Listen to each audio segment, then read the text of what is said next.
In today's video, I'm going to teach you how to format text shadow in PowerPoint. If you want to make your text stand out a little more on a slide, adding a shadow can be a simple way to create depth and improve visibility. PowerPoint includes built-in shadow styles, and once you know where to find them, the process is quick and easy. To begin, click the text you want to format. This is important because PowerPoint needs to know exactly which text element you want to edit before it shows the correct formatting options.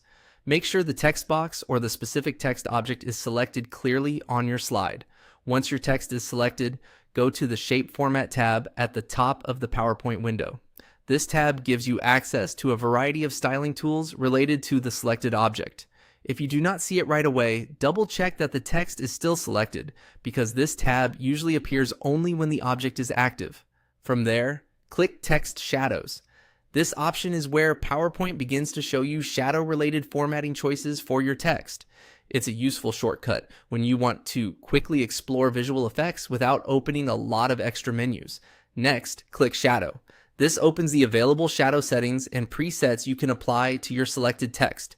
At this point, you're moving from the general formatting area into the specific effect you want to use.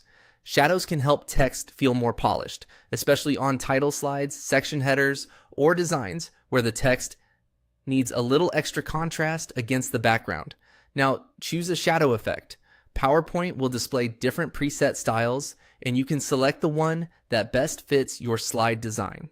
Some shadows are subtle and soft, while others are more dramatic and noticeable.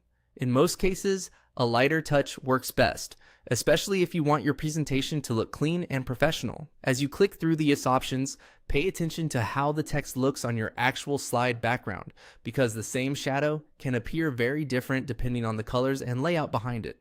And that's it. Once you choose the effect you want, your text shadow will be applied. This is a small formatting change, but it can make a big difference in readability and visual appeal. If you're all working on a presentation with multiple slides, try to keep your shadow style consistent so the overall design feels unified and intentional.